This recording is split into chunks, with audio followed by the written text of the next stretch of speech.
Graça e paz a todos, irmãos e irmãs. Ontem nós tentamos transmitir esta mensagem, mas não foi possível. Então eu estou gravando ela aqui em casa e aqui com o meu equipamento que eu conseguirei fazer isso. Então nós vamos falar sobre um inimigo que não mede esforços para destruir. Um inimigo que não mede esforços para destruir. Efésios capítulo 6, de 10 até o 12, nós temos pregado sobre esse texto de perspectivas diferentes.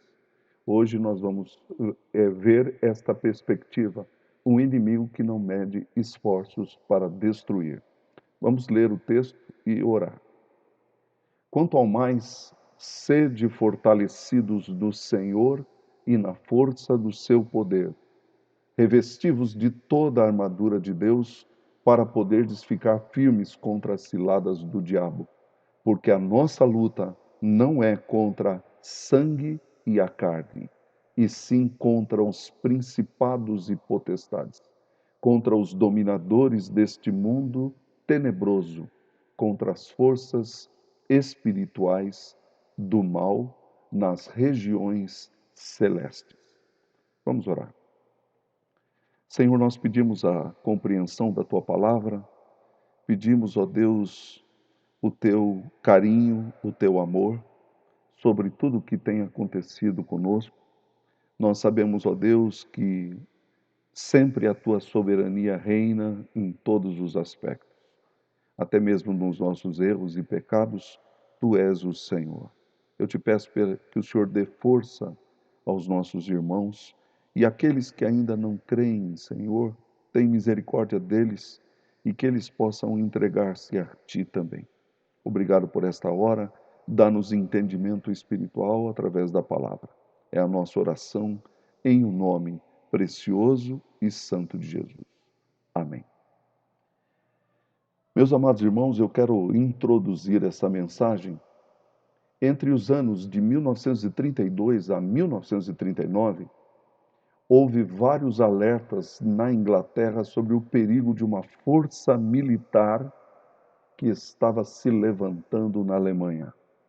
Alguns homens que falavam sobre o assunto estavam sendo acusados de tirar a paz dos moradores da Inglaterra com essas notícias ridículas sobre um inimigo que não existe. Quando Hitler ascendeu ao poder, a Alemanha foi devastada na Segunda Grande Guerra Mundial. O que quero chamar a sua atenção nesta hora e neste momento é que muitos menosprezam o ensino da Bíblia sobre quem é o inimigo número 1 de Deus e do cristianismo. Esse texto de Efésios 6, de 10 ao 12, nos mostra contra quem lutamos.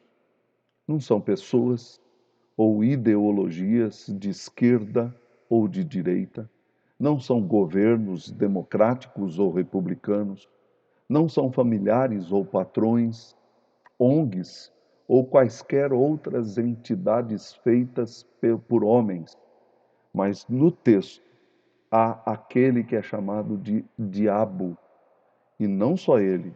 O verso 11 diz contra aqueles que estão a seu serviço, são chamados de dominadores deste mundo ou ainda de forças espirituais do mal. Hoje eu quero demonstrar que a Bíblia trata desses seres espirituais e por isso é o meu tema, um inimigo que não mede esforços para destruir. Há dois títulos clássicos para o inimigo de Deus. O primeiro é Satana, do hebraico, Satanás, a nossa tradução.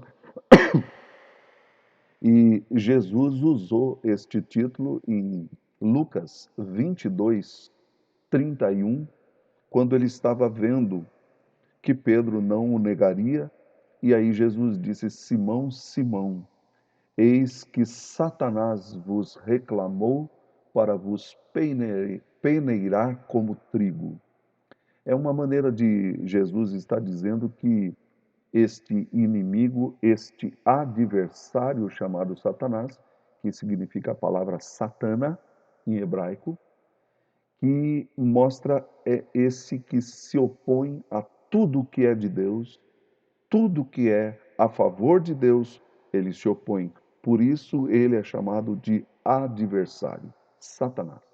Mas há um outro título dele chamado Diabolos, que no grego, em português é diabo, que nós conhecemos, mas no latim diabolos é diabo, e é uma palavra que aparece em Efésios, capítulo 4, verso 27.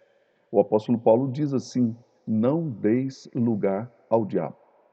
Ou seja, não ceda espaço para ele, não ceda algum lugar para este, alguma brecha para ele. E aqui eu quero dizer que a palavra diabolos, ela tem um significado diferente do Satanás. Ele tem o significado de aquele que acusa os irmãos. Então ele está constantemente diante de Deus acusando. Se você se lembrar, no livro de Jó, ele fez isso com Jó. Ele foi lá diante de Deus e falou assim: olha, você está dando tudo para ele, tira o que ele tem, você vai ver como ele não blasfema. Ele estava acusando, dizendo que Jó estava servindo a Deus por interesse. Segundo lugar, devemos ver outros títulos que a Escritura dá para nos ajudar a entender que ele não mede esforços para destruir eu e você e todas as pessoas que são de Deus. Ele não luta por aquilo que é dele, ele luta por aquilo que é de Deus ou contra aqueles que são de Deus. Então, alguns títulos aqui. Em primeiro lugar, Jesus chamou Satanás de Beuzebu. Aliás, esse foi um título que deram ao próprio Jesus quando ele foi expulsar um demônio de um menino que estava surdo e mudo.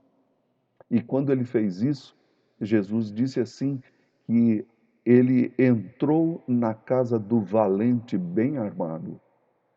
E aí eu quero ler para vocês Lucas 11:18, que diz assim: se também Satanás estiver dividido contra si mesmo, como subsistirá o seu reino? Isto porque dizeis que eu expulso os demônios por Beuzebu. E eu quero ler ainda o verso 21, que diz assim: quando o valente bem armado guarda a sua própria casa, fica em segurança todos os seus bens. Sobrevindo, porém, um mais valente do que ele, e esse mais valente do que ele é o próprio Cristo, que entrou no terreno de Satanás. Sobrevindo, porém, um mais valente do que ele, vence-o e tira-lhe a armadura em que confiava e lhe divide os despojos, nos diz o texto.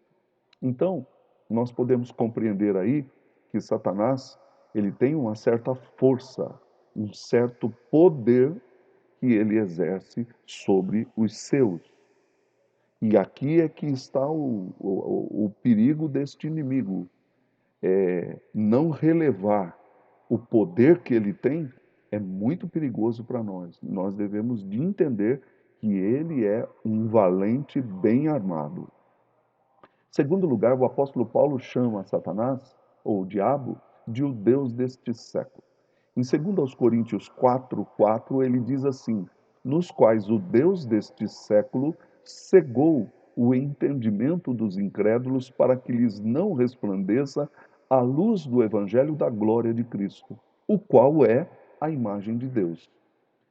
Quando nós olhamos isso, nós percebemos que Satanás, ele não somente tem um certo poder, como Jesus falou, mas ele é aquele que domina as coisas do presente século. Ele tem poder sobre o presente século. Ele está, de uma certa maneira, nos mostrando que todo este século, tudo que existe aonde nós estamos, está, de uma certa maneira, nos mostrando que ele é, como que eu posso dizer, ele é o dono daqueles que são cegos. Ele se estende com poder sobre aqueles que são cegos. Vou abrir aqui um pouquinho a porta para ficar mais claro.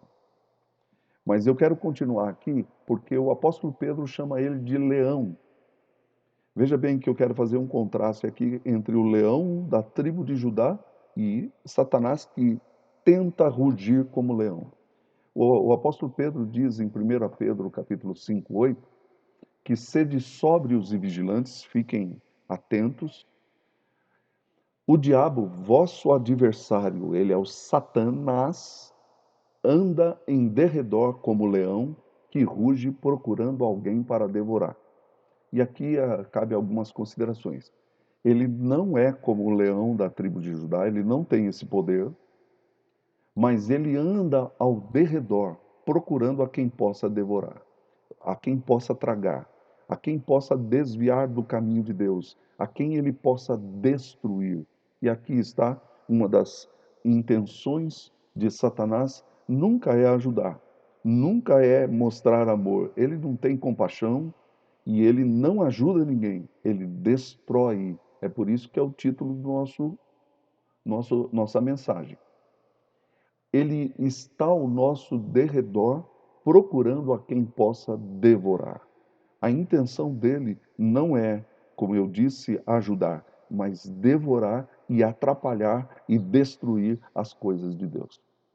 Em quarto lugar, o Apocalipse, João, o apóstolo João, no Apocalipse chama o diabo, Satanás, de o grande dragão vermelho. Em Apocalipse 12, 3, ele diz assim, que viu-se também outro sinal no céu, e eis um dragão grande e vermelho, com 7 cabeças, 10 chifres e nas cabeças 7 diademas. Isso significa que este poder de Satanás é um poder grandioso. Eu acredito que João está retratando aqui um quadro, e este quadro ele é visto numa figura que representa muitas coisas. Então, não subestimemos o poder do inimigo, que ele é um grande dragão vermelho. Claro que isso não é literal, isso é apenas uma figura para nós entendermos melhor o que está acontecendo, mas é muito importante nós entendermos que geralmente essas figuras elas estão de uma certa maneira tentando representar toda uma figura, porque se fosse descrever cada coisa seria talvez terrível, né? Mas Apocalipse, o verso 7, ele diz assim: houve peleja no céu, Miguel e os seus anjos pelejaram contra o dragão, também pelejaram o dragão e os seus anjos. E ele acrescenta no verso 9, que eu quero destacar aqui, e foi expulso o grande dragão, a antiga serpente. É um outro título que tem nesse mesmo texto. A antiga serpente que se chama, aí ele dá os dois títulos oficiais, o diabo e Satanás, o sedutor de todo mundo. Ainda tem um outro título dizendo que ele seduz. O que é seduzir? É usar de linguagem para levar pessoas com ele. Então, por exemplo, ele intimida, ele tenta mostrar através da lógica e das coisas e dos sentimentos que ele está certo e que Deus está errado. Eu quero lembrar a todos vocês, Gênesis capítulo 3, foi assim que ele usou com Eva. Eva foi ludibriada e foi convencida pela sedução de Satanás a comer o fruto e desobedecer a Deus. E por isso maldita é a terra por toda eternidade, por causa de que aqueles que nascem de Adão estão debaixo da desobediência, são filhos da desobediência. E aqui ainda, sedutor de todo mundo, aquele que atrai, seduz para o mal e ele convence pessoas para o mal. Bom, o que Paulo nos ensina? Efésios 6, Paulo nos ensina a ser fortalecidos. A gente precisa de força, e a gente já falou sobre isso, mas também precisa se revestir de toda a armadura. Não é o meu assunto hoje, mas eu quero mostrar como esse inimigo usa de astúcia para seduzir e para estragar a vida de pessoas.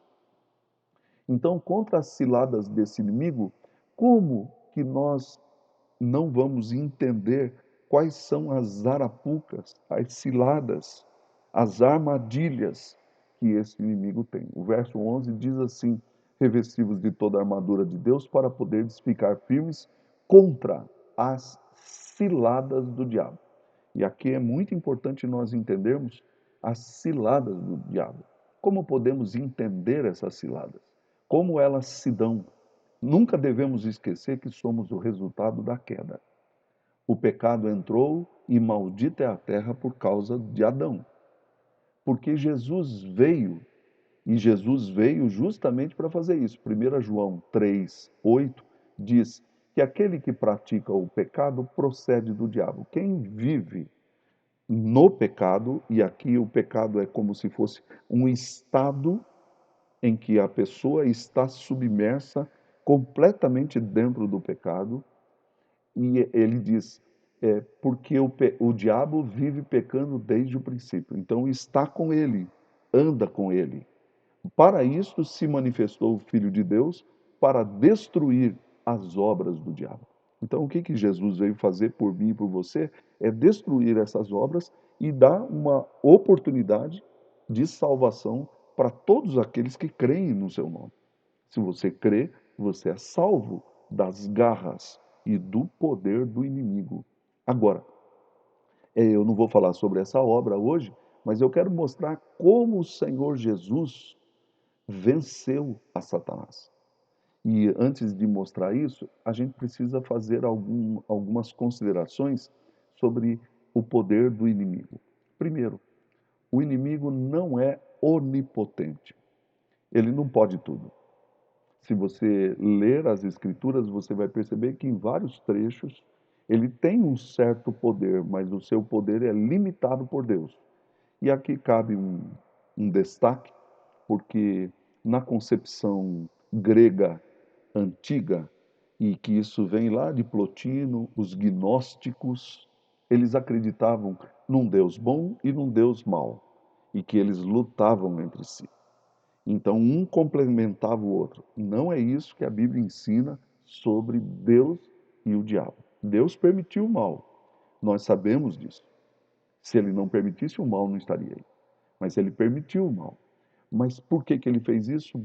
Há muitas dúvidas. Nós devemos de sempre nos ater às Escrituras, porque eu sempre falo para os meus alunos que existe um certo momento e um limite que a gente pode cair do penhasco e a gente pode se esborrachar, mas nós devemos de conceber que Deus é soberano e que um dia o mal será punido plenamente. O Apocalipse nos garante isso. Bom, o inimigo não é onipotente como Deus, ele não pode tudo. Nem onisciente, ele não pode estar em vários lugares ao mesmo tempo. Por isso nós sabemos que ele tem principados e potestades. Eles têm governadores deste mundo tenebroso.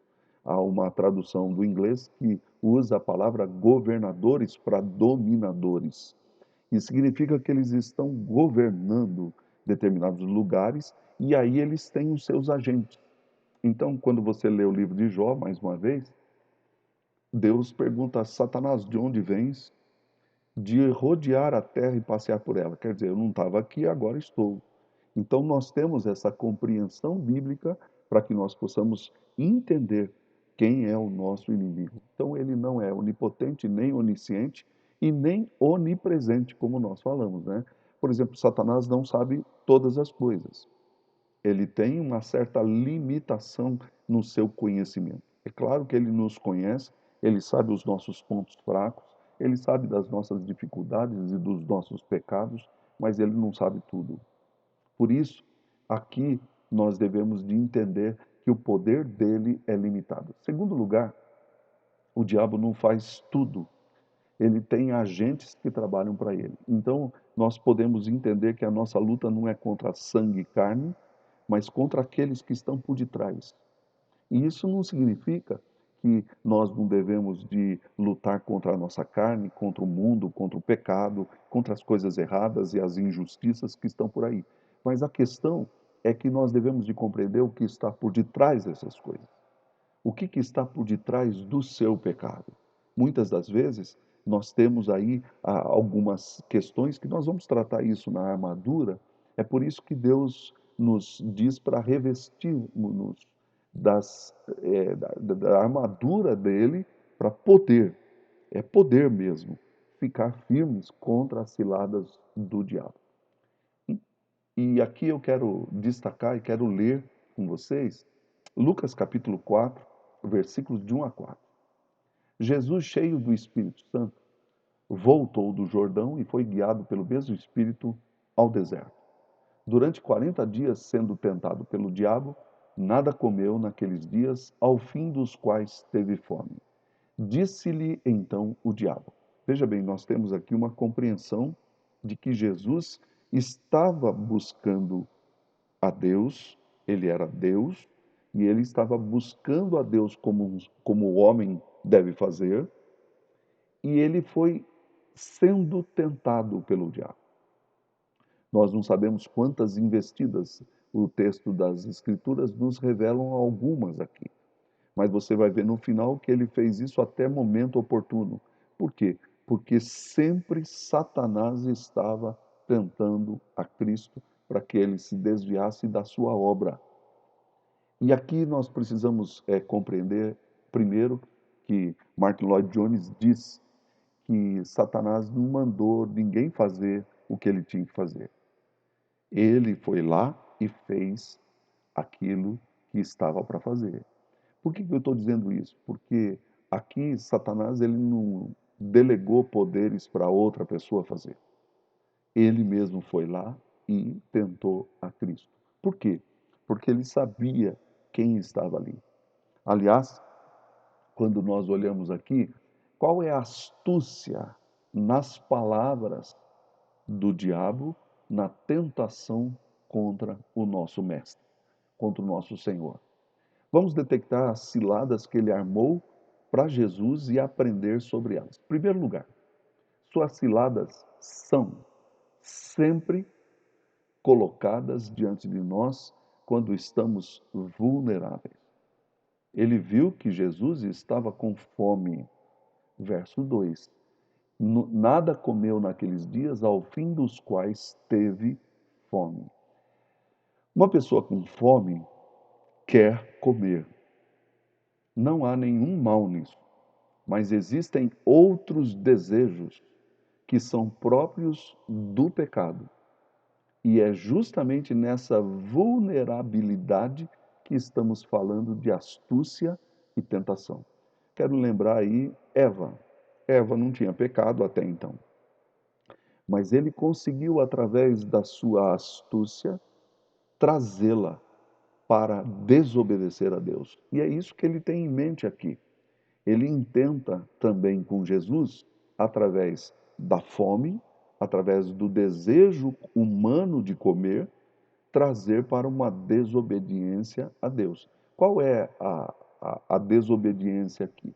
A desobediência é o que ele está dizendo no verso 3. Disse-lhe então o diabo: visto que tu és o filho de Deus, manda que esta pedra se transforme em pão.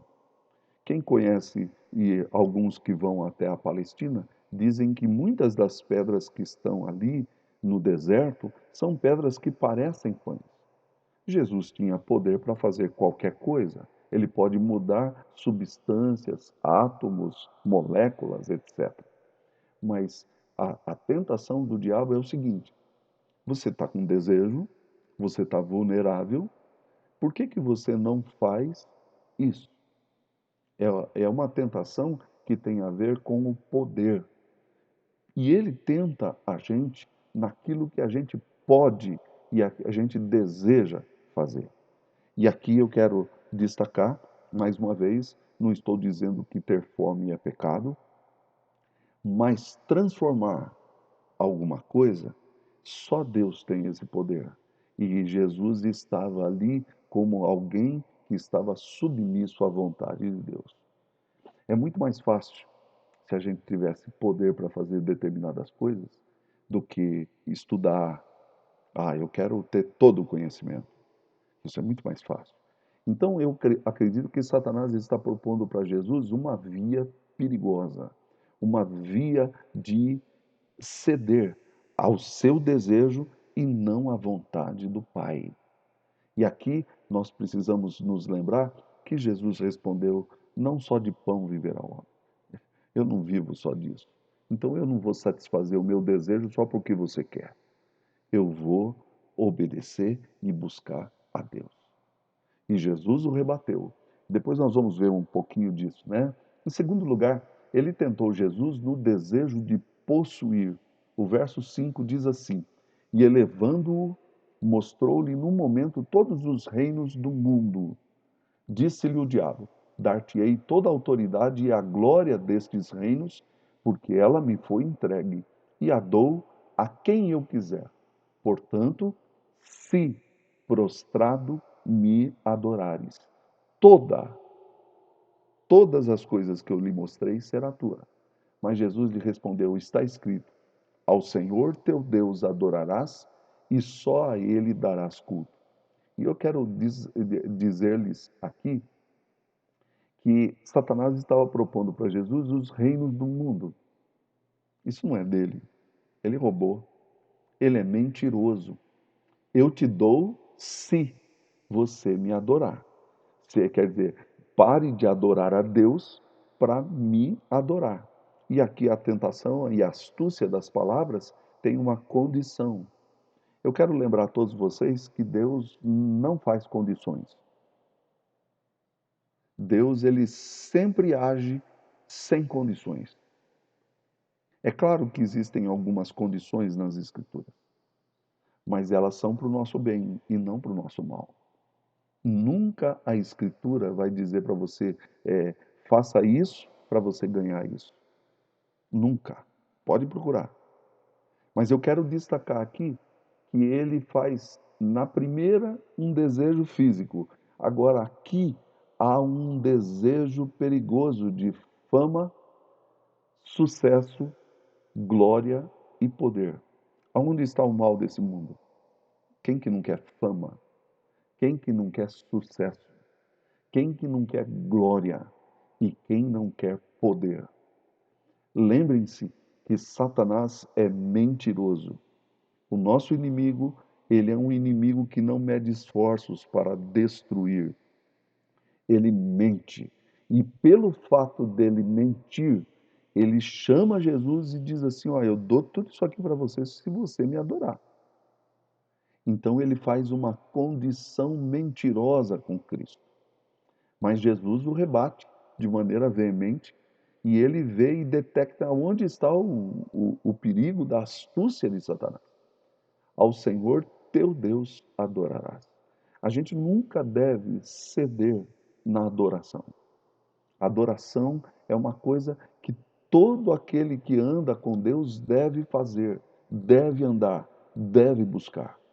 Como diz o hino que nós cantamos no culto ontem, é, embora me assalte o cruel Satanás e me ataque com vis tentações, certo eu estou que apesar de aflições, feliz com Jesus eu sempre sou. E eu creio que muitas pessoas às vezes trocam a adoração por qualquer outra coisa e começam a adorar outras coisas. E nós temos o perigo de colocar coisas na frente de Deus. Família, a minha vida, a minha saúde e tudo mais. Mas Deus é em primeiro lugar. É isso que Jesus respondeu para Satanás. E aí o texto nos diz que Satanás, como mentiroso, teve que mudar de estratégia. Eu quero reiterar que não há nada de mal em possuir aquilo que é seu. Mas a fama pode ser um ídolo. O sucesso pode ser um ídolo. E hoje nós vemos aí quantas pessoas cheias de sucesso estão aí, abandonaram a Deus e por causa do sucesso que vivem, eles querem glória e poder, mas não querem se submeter ao senhorio do Senhor. E é nesse sentido que Satanás é astuto. E mais uma vez, quero reiterar que não há problema nenhum em possuir determinadas coisas, mas aonde está a sua ambição? O desejo de possuir pode ser uma astuta cilada do diabo contra nós. E nós precisamos tomar muito cuidado com isso, porque ele é mentiroso. Qual é a sua ambição? Onde você quer chegar? Você está colocando o seu desejo diante do nosso Deus ou não? Terceiro lugar, meus queridos irmãos, ele tenta Jesus num desafio de confiar na própria palavra de Deus. E Dietrich Bonhoeffer, em seu livro A Tentação, ele comenta esse texto, que ele mostra que Satanás mudou de estratégia com Cristo. Ele estava tentando Jesus, como ele tentou os nossos primeiros pais, e Jesus rebateu com a palavra. Então, qual é a estratégia? Ele mudou a estratégia. Ele entra com a Bíblia. Até a Bíblia pode ser usada como uma maneira de deturpar as coisas do próprio Deus. Tem um professor nosso que ele disse que a Bíblia é a mãe de todas as heresias que existem. Por quê? Porque é da Bíblia que as pessoas tiram interpretações errôneas, baseadas às vezes num único texto e não em toda a Escritura, para difamar as suas heresias e as suas besteiras e coisas erradas. Assim o diabo fez. O que ele fez? O verso 9 diz que Satanás então levou a Cristo a Jerusalém e o colocou sobre o ponto mais alto do templo, o pináculo, e disse: Se és visto que tu és o Filho de Deus, atira-te daqui para baixo. Por quê? Está na Bíblia. Aos seus anjos ordenará a teu respeito que te guardem, e eles te sustentarão nas suas mãos para não tropeçares em alguma pedra. Satanás, ele faz uma interpretação errônea de algumas palavras e alguns verbos do Salmo 91 para deturpar e fazer Cristo cair. E aqui eu quero dizer o seguinte, que o que está errado em usar o Salmo 91?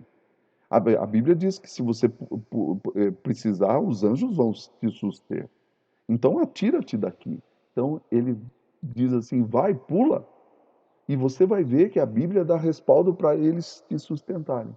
A grande questão, aonde está errado aqui, é a interpretação que ele dá ao texto. Satanás, ele é astuto, mentiroso, e ele é um mestre na conversação. Quando a Bíblia fala em guardar, é claro que Deus nos guarda. Mas ele guarda se eu pular, se eu me atirar em determinadas coisas que ele diz para eu não fazer.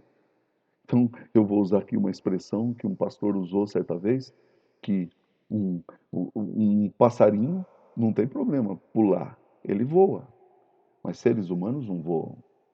Fazer isso é tentar a Deus. Fazer isso é tentar a Deus dizendo que ele tem que fazer algo que ele disse para eu não fazer. Percebe a astúcia que está aqui? Guardar isso significa que Deus cuida de nós. E a Bíblia nos afirma no Salmo 91 que Deus cuida de nós. Mas quando estamos em problemas e dificuldades, quantas vezes nós achamos que Deus não está guardando a gente? Então, por exemplo, nessa pandemia toda aqui, você pode dizer assim: será que Deus está guardando a minha casa? Sim, se Ele quiser, sim. Mas Ele pode permitir também algumas dores e algumas coisas. E qual é o problema disso? Ele é Deus, Ele é o Senhor, Ele promete que nos guardará. E eu acredito que esse guardar tem uma implicação de toda a vida. Jesus disse que estaria conosco todos os dias, até no momento que nós estivermos doentes, até no momento em que nós estivéssemos para morrer, que um dia todos nós vamos embora. Mas aqui ele torce a Bíblia, dizendo o seguinte: atira daqui, porque os anjos vão te sustentar. E aqui é outra palavra outro verbo perigoso aqui, né? O que é o sustento de Deus? Às vezes Deus pode permitir que nós passemos necessidades. Mas por quê? Porque Ele não gosta mais de nós? Não, ao contrário, porque Ele é Deus. E Ele sabe o que é melhor para cada um de nós. É assim que Ele nos sustenta. É assim que Ele nos fortalece. Por isso, para não tropeçarmos em alguma pedra, o que Satanás está fazendo é colocar uma pedra na frente de Jesus para Jesus tropeçar e cair lá embaixo. E aqui eu acredito que há um- uma proposta demoníaca, uma cilada de Satanás, que é o seguinte: me obedeça e pare de obedecer a Deus. Quantas vezes nós não obedecemos os nossos desejos e não obedecemos a palavra de Deus? Eu sou assim, você também é. Por isso, isso tem uma sutileza satânica de apelar para o nosso desejo de ser como Deus. Eu tenho poder, eu tenho, eu sou alguém protegido e aí eu posso tudo. Por isso, meus queridos irmãos, Satanás estava tentando Jesus na sua vulnerabilidade, estava tentando Jesus no desejo de possuir, mas também no desejo de poder.